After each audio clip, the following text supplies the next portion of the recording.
especial en el nombre de Jesucristo. Amén, gloria al Señor. Amén, gloria a Dios. Pueden sentarse, hermanos.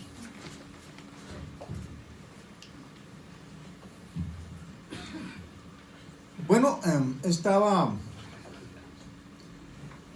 recordando precisamente anoche algunas de nuestras historias de familia y por ahí traje algunos videitos a ver si de pronto se podrían presentar en un culto tan especial como este, pero veo que no tenemos posibilidad. Pero yo quiero decirles que Dios tiene propósitos con cada uno de nosotros a los que Él llama para ser salvos por su gracia y misericordia, porque a ninguno de nosotros nos ha llamado solo porque sí. Él tiene propósitos definidos con cada uno. Y uno no entiende eso. Uno no entiende por qué las cosas pasan. A veces uno piensa que, sin conocer a Cristo, que uno tiene mucha suerte en la vida, porque estuvimos en muchos peligros y salimos airosos. Entonces se piensa como en la suerte. Qué buena suerte tuvimos. Pero en realidad Dios nos estaba guardando hasta que llegara el día en que el Evangelio habría de ser predicado a nuestra vida. Y cuando llegara ese día era apenas el comienzo de una nueva relación con Dios y expectantes por lo que Dios va a hacer en cada uno. Recuerdo, me contaba mi madre que cuando nací, yo nací solo. En ese tiempo los partos los asistían las parteras. En ese tiempo, hace tantos años atrás, muy pocas veces una mujer se iba para el hospital a un parto, ¿no? No es como hoy en día, pues, que tiene que estar en una clínica, un hospital, lugar con 2 o 3 médicos y varios enfermeros, sino enfermeras o como sea, sino pues se siente como desprotegida. O también puede ser el degeneramiento de la raza humana, que día a día vamos debilitándonos. Es posible que sea eso. O fue que mi mamá fue muy fuerte también. Pero yo nací cuando llegó la partera, porque había un problema de orden público en mi país muy fuerte en ese tiempo. Mandaba a llamar a la partera y no aparecía. Entonces Dios se las arregló, como siempre lo hace, para que este servidor naciera solito. Entonces yo nací solito. Porque eso fue como a la 1:30 de la mañana, de la madrugada. Y cuando llegó la partera por fin, mi madre me tenía en su regazo y yo estaba tranquilito allí. Ella siempre contaba esa anécdota y yo pensaba, no es que haya sido de buenas, es que Dios me protegía y me protegió desde que nací para un propósito. Eso lo pienso con mi vida, pero piense usted con su vida también. Las cosas que sucedieron en la medida que crecimos, los peligros graves, grandes, y Dios nos salvó. Pero nosotros no temíamos a Dios, nosotros no conocíamos el Evangelio. Yo no conocía el Evangelio y crecí en una situación muy complicada, en una ciudad muy pecadora, de muchas libertades allá en mi país. Y por fin Dios trató con mi vida a los 15 años. Y fue en otra ciudad, en Bogotá. Y cuando llegó ese momento de la conversión, se abrió un panorama para mí, porque pensé que en realidad yo tenía que agradecer a Dios tanta bondad, tanta misericordia, porque mi vida cambió drásticamente. Yo creo que dio un giro de 180 grados. Y todo fue nuevo, muy hermoso. Entonces siempre tuve un corazón muy agradecido con Dios. Y pensé que, como les dije esta mañana, era solo un comienzo de una nueva etapa. Y ya han pasado ya varios años de ministerio. O sea, nosotros tenemos un doble llamado. El llamado a ser salvos, el llamado de Dios por el Evangelio, y después el llamado al ministerio. Es un doble llamado. Su pastor, estaba viendo esta semana con él en mi casa un video que quedó por allí de un carro totalmente destruido. Y yo por ahí lo traje a ver si podíamos presentarlo, pero no es el momento. Pero sí me gustaría que ustedes vieran alguna historia de su pastor. Y un carro que quedó totalmente destruido, y Dios nos salvó de milagro porque ahí venía su pastor, pero tenía 14 añitos. Es decir, a los 8 días cumplía 15 años. Y bajando por la línea, llegando a Coello, antes de subir a Ibagué, en unas curvas que llaman Pico el Oro, por ahí bajando, los hermanos de Sahara conocen bien. Ahí fue el suceso tan impresionante. Y ustedes ven ese vehículo, la foto, ahí quedó el video. Y uno se pregunta, ¿cómo pudimos sobrevivir? Porque todos salimos bien. Yo quedé aprisionado con el timón porque nos estrellamos contra una tractomula que subía. Yo quedé aprisionado con el timón y pensé que se me había incrustado, pero no, en realidad era aprisionado, y sentí que mi familia se había muerto. Los muchachos venían atrás y yo dije, Dios mío, acabé con mi familia. Porque ustedes saben el impacto tan violento, uno queda como casi inconsciente, en un zumbido de cosas en un instante, y yo pensé, acabé con mi familia. Pensé que estaban muertos. Así lo pensé. Pero veníamos de la convención en Cali de regreso a Bogotá. Y Dios extendió su misericordia, y los muchachos no les pasó nada, pero lo que se dice nada, ni un golpe, nada.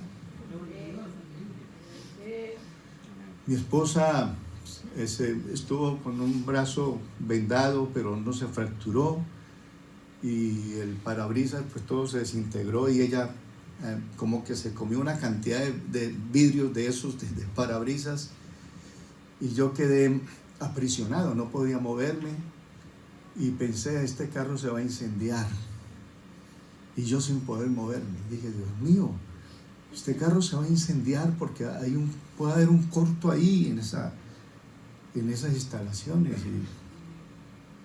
Y cuando volteé a mirar hacia el lugar, la tractomula que nos había impactado, vi que en las patas del tráiler, en una pata estaba incrustada la batería de mi carro, como si Dios lo hubiera sacado y lo hubiera pegado contra esa pata. Entonces, cuando vi eso, me tranquilicé y esperé hasta que vinieran a sacarme. Hermano, no, apenas tuve una molestia en la cadera, por ahí están las fotos, y aquí en la rodilla. Gracias al Señor que ese domingo prediqué. Eso fue un viernes. Estuve en la casa del pastor en la central cuando estaba el hermano Jesús Arias allí en Ibagué, y ahí estuve alojado en la casa pastoral, pero los hermanos de la Junta en Bogotá bajaron y nos llevaron para Bogotá, y el domingo prediqué sentado como 10 o 15 minutitos. No es usual que yo predique 10 o 15 minutos, pero yo quería predicar. Y después el cumpleaños número 15 del hermano Jonathan, estábamos muy contentos que Dios lo hubiera guardado. Era un regalo de Dios para ustedes aquí. Dios lo guardó, y después de de que él se graduó ya como bachiller con orientación militar, porque fue graduado en un colegio militar juntamente con Alex. Después vino la despedida de la iglesia para venirnos para acá, y en esa despedida él expresó en sus palabras, en ese tiempo tenía como 19 o 20 años, y expresó en la despedida su deseo, abiertamente su deseo de servir al Señor. Yo pienso que él confesó allí su llamado al ministerio. Eso lo tengo en un registro fílmico, es un recuerdo, y yo escucho eso y me conmueve. Porque Dios lo tiene guardado, lo guardó para grandes cosas, y hasta que llegó el momento de salir, y ha estado con ustedes hasta hoy, gracias al Señor. Los hermanos que empezaron esta iglesia se han dado cuenta de que esto sucedió hace como 11 años, quizá. 11 años. Y cómo Dios ha venido creciendo el ministerio de Jonathan, y yo me siento muy honrado. Yo lo admiro en silencio, y me impacta lo que él enseña, y me siento reflejado en él. Así que él honra mi ministerio, honra nuestras vidas, honra primeramente a Dios, y honra a la iglesia también. Gracias a Dios. Y yo quiero hablarles, que ustedes piensen en esto, cómo Dios prepara a las personas. A veces queremos que esto suceda ya, y no nos damos cuenta que Dios es un Dios de procesos. Y a veces queremos acelerar los procesos porque nos impacientamos. El otro día les conté aquí la anécdota de esa mariposita que iba a salir del capullo. Les conté aquí en un mensaje, y me acuerdo que la mariposita, pues usted sabe, primero es un gusanito, ¿cierto? Y no es nada agradable, ¿no? Y cuando se juntan esa cantidad de gusanos en esos árboles, y nosotros de muchachos íbamos a chuzarlos con un pasito de un tallo de ese mismo árbol, y los chuzábamos, y ellos sacaban esas antenas, y olía horrible, olía feo. ¿Y quién iba a pensar que de un gusanito de esos iba a salir después una mariposa? Nosotros no sabíamos.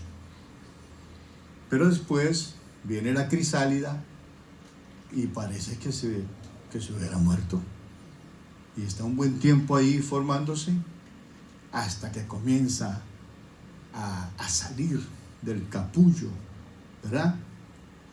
Y briega mucho saliendo de eso. Pero alguien en la anécdota dice que vio luchar tanto a esa mariposita para salir de ese capullo, que comenzó a ayudarle, a jalarla un poquito, para que saliera.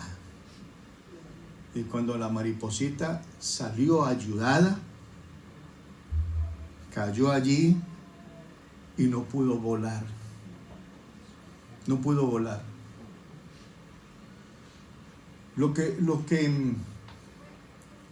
que se reflexiona en esta anécdota es que ese esfuerzo que ella estaba haciendo por salir le hizo falta para haber ejercitado sus alas y para poder volar. Pero quien quiso ayudarla prácticamente la dejó inhabilitada y tuvo que morir ahí. Eso sucede cuando nosotros queremos agilizar los procesos que están en manos de Dios, y queremos que sea ya, y tomamos decisiones propias.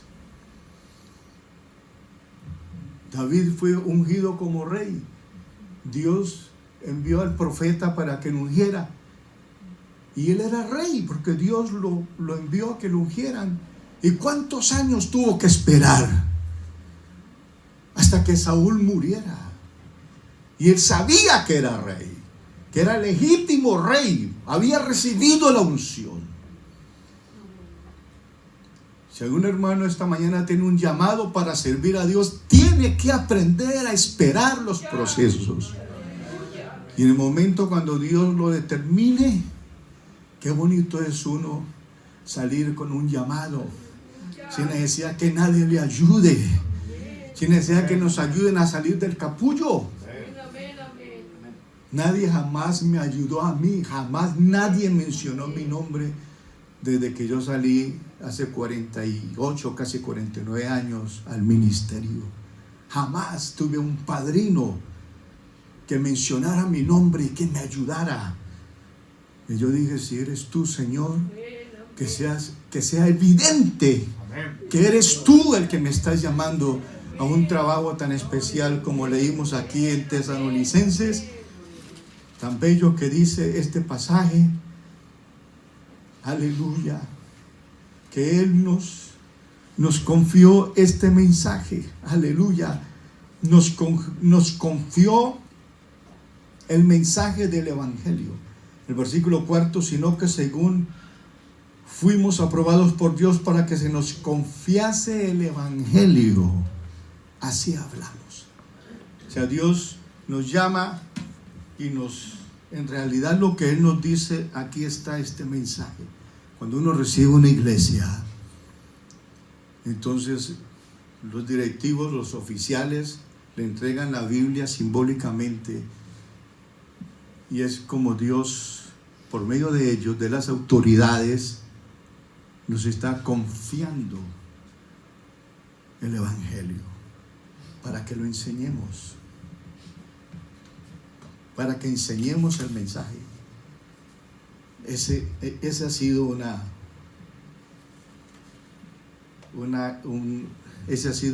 demostración de gran confianza que Dios ha puesto en mi vida y en la vida de su pastor, a quien estamos honrando en esta mañana, que Dios le confió el Evangelio para que lo enseñara.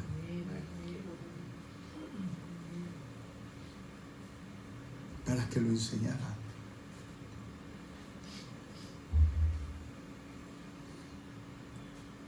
¿Sabe? Tengo aquí un tema, pero dentro de este tema que tengo aquí anotado, me llama mucho la atención que en ese proceso de reconciliación que Dios se trazó para con nosotros, porque Dios siempre ha buscado al hombre para reconciliarse con Él, habiendo sido Él el ofendido. Pero el hombre nunca quiso buscar a Dios. Desde Adán se escondió, huyó. Y así los otros pasajes que nos demuestran cómo el hombre nunca contó con Dios, nunca quiso buscarlo. En Génesis 11 dice que ellos en el valle de Sinar dijeron, edifiquemos una torre. Vamos a edificarnos la torre. Dice Génesis 11, edifiquémosla. Noten ustedes, hermanos, el espíritu de estas palabras.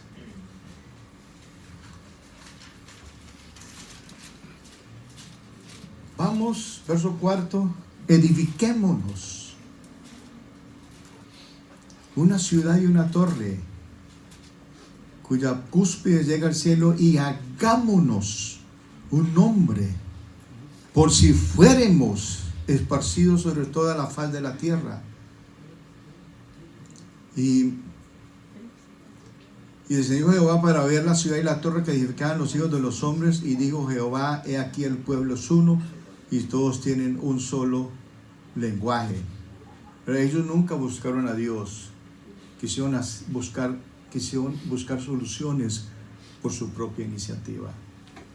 El hombre nunca buscó a Dios, pero Dios salió a buscarlo.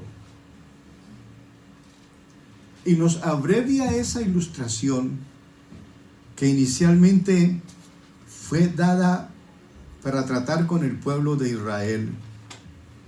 Y nos dice por medio del profeta Oseas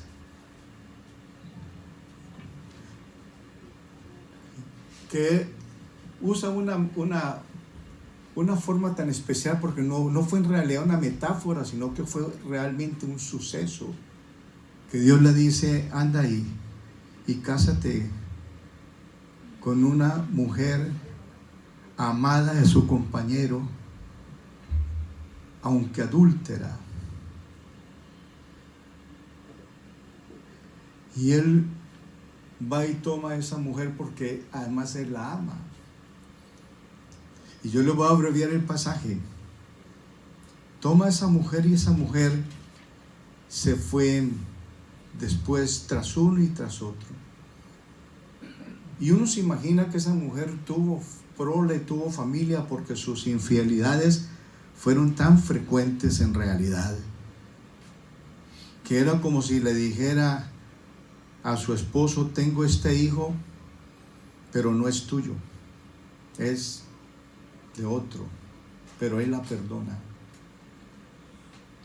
Y después vuelve a estar embarazada y otro hijo, pero este hijo tampoco es tuyo, pero él la ama, la perdona.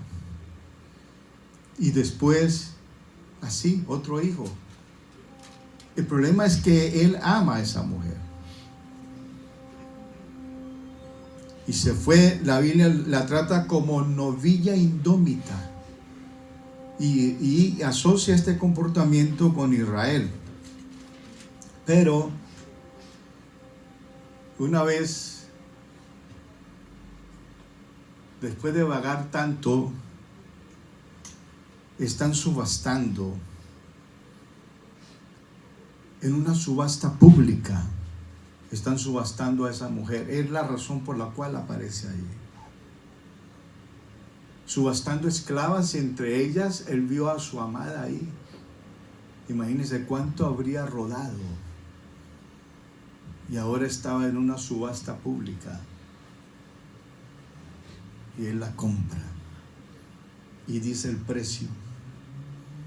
Y la compró. Y la tomó como esclava. Y digo: ahora sí eres mía. Te compré para mí. Ahora sí eres mía. Ahora sí me tienes que obedecer. Y serás solo mía. Y yo seré también solo para ti. Aleluya. Aleluya. Dios está planteando aquí el caso de Israel. Así como esa mujer, así Israel. Pero como Israel no quiso recibir el anuncio amistoso, el anuncio de paz del Señor, porque allá en los prados, en los valles de Belén, se apareció la multitud de ángeles que ese día estaban diciendo: gloria a Dios en las alturas y en la tierra paz, buena voluntad para con los hombres. Y las huestes angelicales aparecieron. Fue un evento extraordinario. Los ángeles vinieron para ver aquello. Los ángeles estaban viendo a Dios de la única manera que lo podían ver, en la persona de su Hijo Jesús. Y anunciaban: gloria a Dios en las alturas y en la tierra paz, buena voluntad para con los hombres. Pero después dice Juan, dice: a lo suyo vino y los suyos no le recibieron. Israel no recibió al Señor. Mas a todos los que le recibieron, a los que creen en su nombre, les dio potestad de ser hechos hijos de Dios. A los que creen en su nombre. Aleluya. Aleluya. Entonces nos alcanzó a nosotros. Pero Israel no conoció el día de su visitación. Israel no conoció el día de su paz.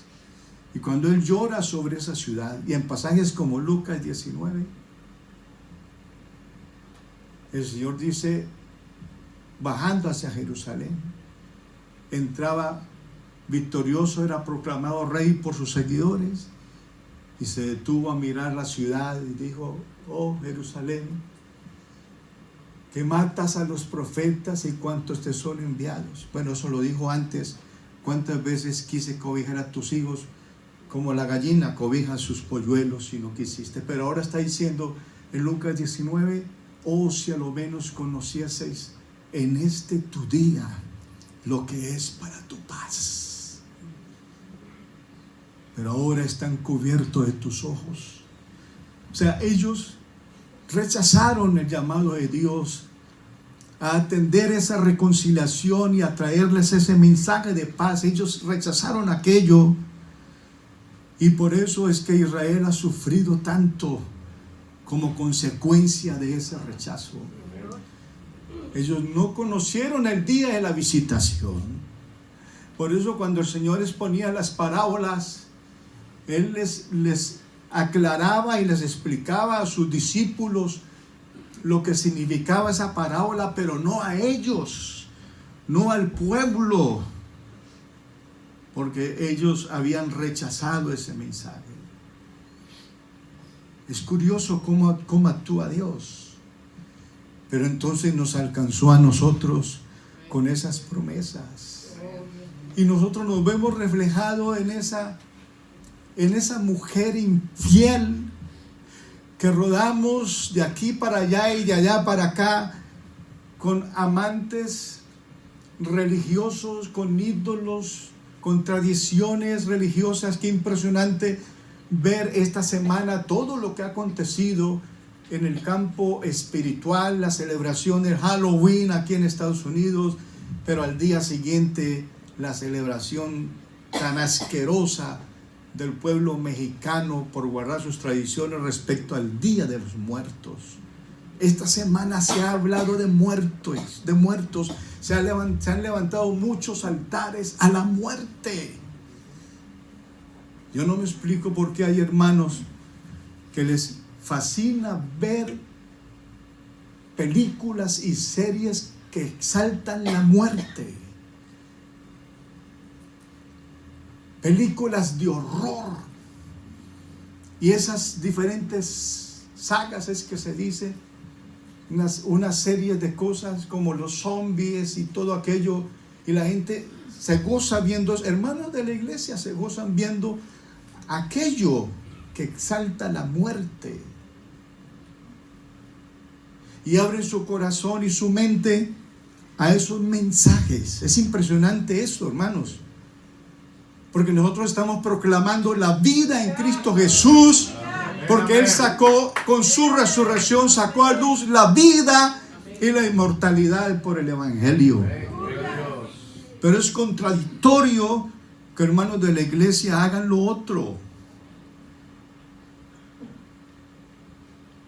Y si no es esto, es viviendo esas películas de ficción que los hace pensar en cosas que nunca pasarán, y que siguen series. Hay series que tienen hasta 40 años de antigüedad, y la gente o vive en tiempos de horror o viven en tiempos de fantasía. Pero es tiempo que pongamos los pies en el suelo, aleluya, y estemos atentos a lo que Dios nos está prometiendo por el Evangelio.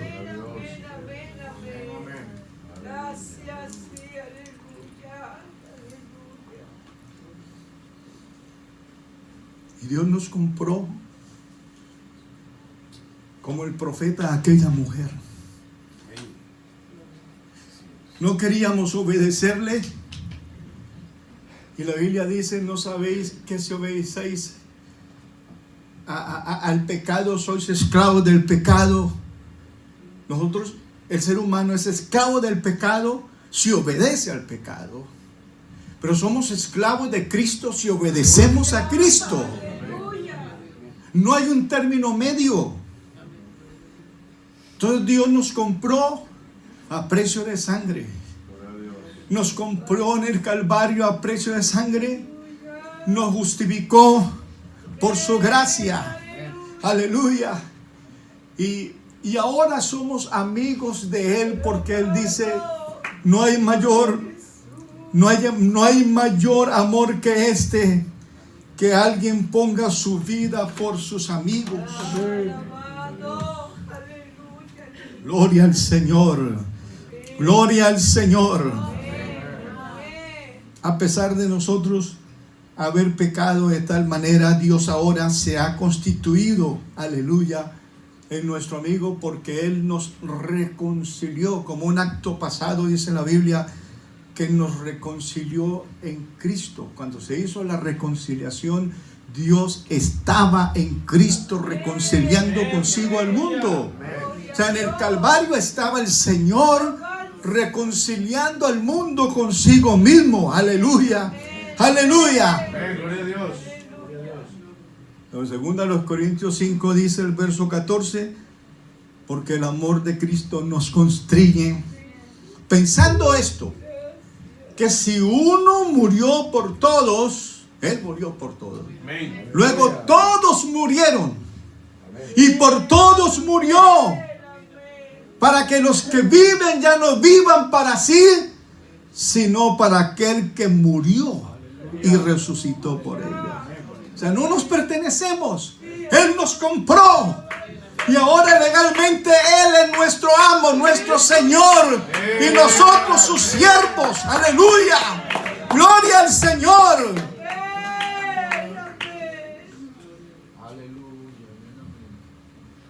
Pero es una esclavitud amorosa. Gloria a Jesús. Mateo 11 dice, venid a mí todos los que estáis trabajados y cargados, y yo os haré descansar. Bueno, eso dice el versículo 28, pero después dice, aprended de mí que soy manso y humilde de corazón, y daréis descanso para vuestras almas, porque mi yugo es fácil. El que diga que el evangelio es duro es porque no le ha amanecido Cristo. Mi yugo es fácil y ligera mi carga. Es una esclavitud suave, amorosa. Nos está tratando con guante de seda porque nos ama. Y él dijo a los discípulos, les dijo como si nos dijera a nosotros, ya no os llamaré siervos sino amigos, porque el siervo no sabe lo que hace su Señor. Pero ahora ya Él nos llama amigos. Por eso nosotros somos amigos de Dios hoy. Aleluya. Porque nos compró para hacernos sus amigos y revelarnos sus propósitos. Aleluya. Ahora Dios no está enemistado con nosotros. Ahora somos amigos del Señor. Aleluya, aleluya, aleluya.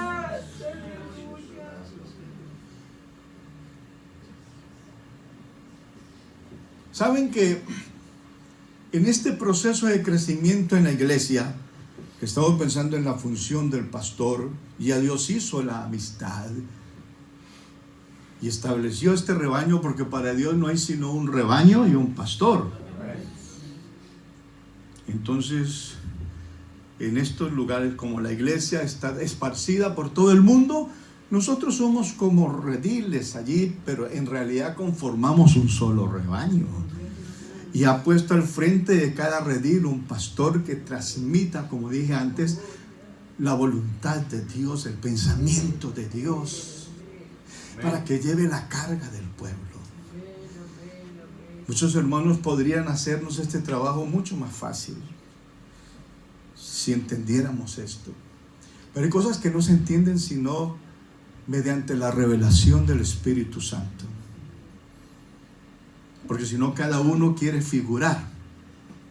Cada uno cree tener un liderazgo y figurar como sea. Y si este pastor aquí no me proyecta, entonces me voy para otro lado donde un pastor amigo que me proyecte. Que como dije antes, se quiere es agilizar o acelerar los procesos. Y nosotros mismos nos podemos estar entorpeciendo la obra de Dios. Como la mariposita que no pudo volar, aunque salió más rápido.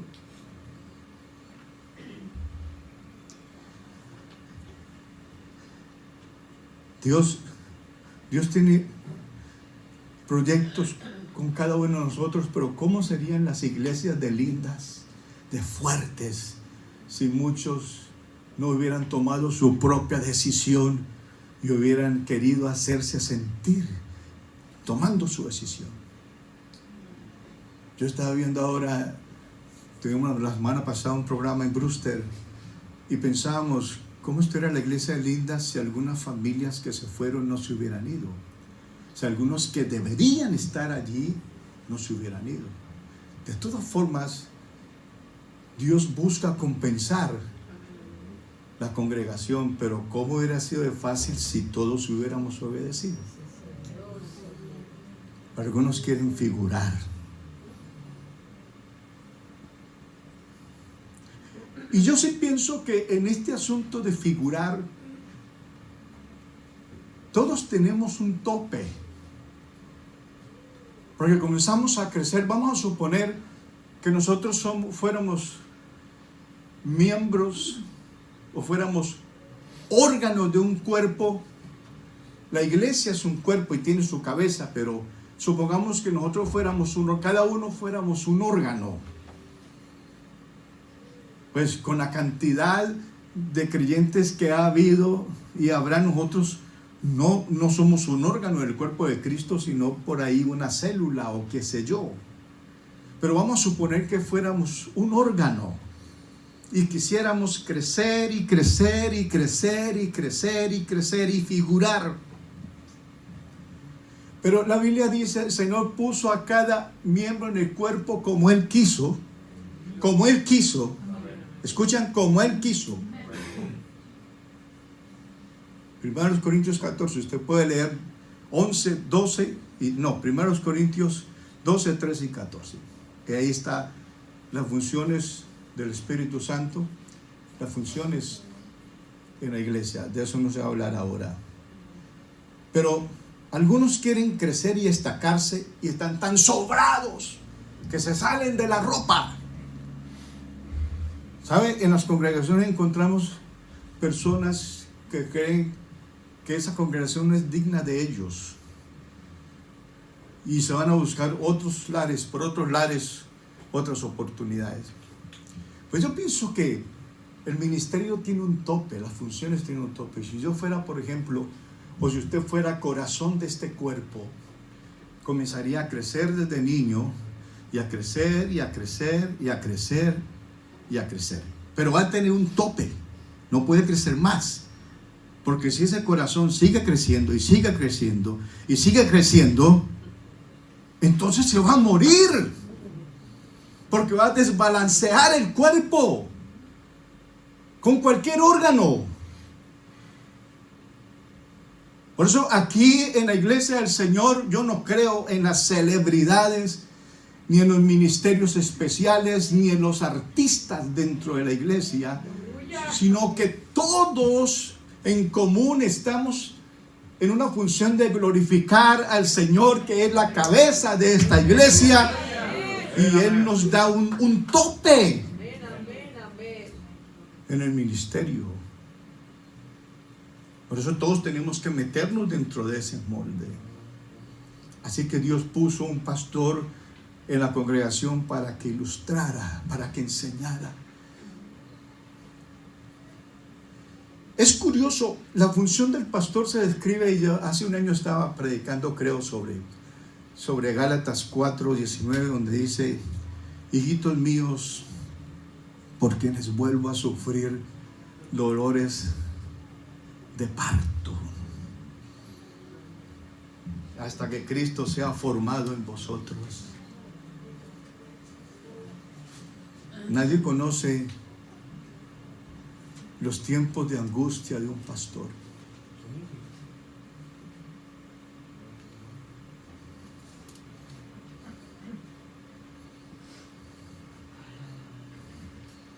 ¿Hasta cuándo son los dolores de parto? Hasta que Cristo sea formado en vosotros. Así que son dolores de parto por un creyente, por otro, y por otro, y por otro, y por otro, y por otro. Haciendo fuerza porque vengan, haciendo fuerza porque perseveren, haciendo fuerza en este tiempo, por ejemplo, que estamos pensando en liderazgo para el año entrante. ¿Quién va a quedar en la junta? ¿Quién va a quedar en los departamentos? ¿Quién va a quedar en la escuela dominical?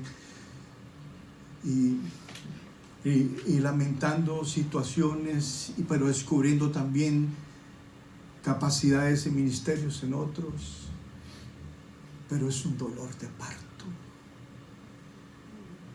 Nadie conoce esos momentos íntimos del pastor. Ni mi esposa conoce mis intimidades con Dios, viviendo conmigo hace como 43 años. Porque es una relación que nadie la entiende. Yo no puedo ponerme a explicar a ella qué pasa, porque es una relación pastor, Dios y pastor, hasta que Cristo sea formado.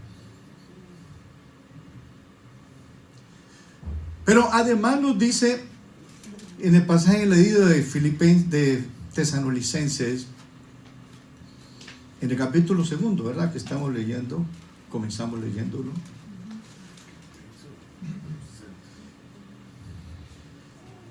Después de decir lo que ha dicho, como el Señor nos confió el Evangelio, en el versículo 4, el 5 dice, porque nunca usamos palabras lisonjeras. Un hombre de Dios honesto no usa la lisonjería ni la adulación para mantener a la gente contenta. A la gente le gusta que les alaben por todo. Es que cómo es de complicado manejar eso en las personas. Como sabéis, ni encubrimos avaricia. Dios es testigo. Ni buscamos gloria de los hombres, ni de vosotros, ni de otros. Aunque podríamos seros carga como apóstoles de Cristo, antes fuimos tiernos entre vosotros. Ternura, como la nodriza que cuida con ternura a sus propios hijos. Qué bonito, ¿no? Una nodriza es una mujer muy especial. Comenzando la iglesia en Colombia, hay un testimonio. Ustedes tienen el video, el último CD, DVD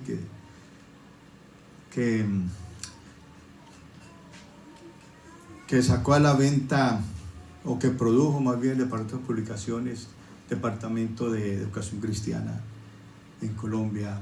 Hablan de ese testimonio de los primeros años de la iglesia y esa historia cuando el hermano Larsen llega a aquella ciudad y su primera esposa estaba embarazada. Y ellos estaban en unas limitaciones impresionantes, en un lugar pequeñito, y estaban ahí tratando de sobrevivir cuando llegó una mujer pidiendo ayuda. Era como de un corte, más bien como indio. Y llegó pidiendo ayuda y estaba embarazada también. Y el misionero dijo, pues ¿cómo vamos a tener aquí 2 mujeres embarazadas? No podemos. Y además no la conocía a ella. Pero la esposa sintió ternura por esa mujer y dijo, no, pues dejémosla. Y no, pero ¿a dónde vamos a ubicarla? Pero insistió tanto la esposa del hermano Larsen que él la dejó allí, y en esos días esa mujer dio a luz y perdió el hijo.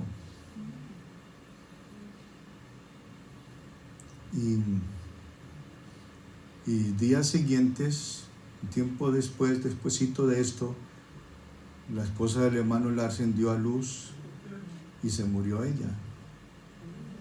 Y quedó el niño. ¿Y ahora quién va a alimentar ese niño? Pues la que llegó allí, que había perdido el hijo. Ella fue la nodriza. amamantando porque tenía cómo hacerlo. Un niño ajeno. Qué bonito esto, ¿cierto?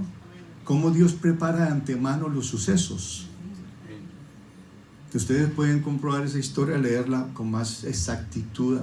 Apenas sí se me vino a mi mente. Pero lo que sí sé fue lo que le pasó a Moisés, según el libro de Éxodo. Así que nace Moisés y lo tienen por 3 meses los padres, pero como había esa orden de matar a los niños que nacían, a los varones que nacían del pueblo judío, los padres lo ocultaron y a los 3 meses fabricaron la arquilla y lo dejaron ir, ¿verdad?, por el río, hasta que lo vio la hija de Faraón. Entonces, cuando vio que era un hijo y que eran los hebreos, la hermana de la mamá de Moisés le dijo a esa señora, digo, si quiere le consigo una nodriza para que lo alimente. Y dijo, sí, vaya, traiga. Y fue y trajo a la mamá del muchachito. ¿Me entiende? Y ellas, ante los ojos de la hija de Faraón, era la nodriza, pero en realidad era la mamá. Con qué amor lo alimentó. Y lo tuvo hasta que estuvo grandecito. Porque en ese tiempo las nodrizas los alimentaban, alimentando niños ajenos, pero se quedaban con ellos como ayas, como guardadoras. Ese mismo caso sucedió con Rebeca cuando decidió salir de la casa del padre e irse con el siervo de Abraham. También se fue la nodriza con ella, creo que llamaba Débora, hasta que murió la nodriza. Les tenían una gran estima. Pues Pablo se coloca en esa función. Fuimos tan tiernos entre vosotros como la nodriza. Ahora miren ustedes un pastor con la ternura de Cristo, alimentando con esta palabra, porque dice Pedro a la iglesia, desead como niños recién nacidos la leche espiritual no adulterada.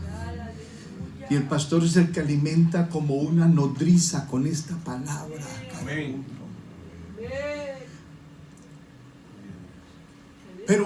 Pero es más que eso, porque una nodriza siente complacencia, ternura y amor alimentando los niños ajenos. Pero dice aquí, como la nodriza que cuida con ternura a sus propios hijos. Porque si siente cariño por los extraños, ¿cómo será alimentando a sus propios hijos? Ahí tenemos la historia de Moisés, la nodriza alimentando su propio hijo.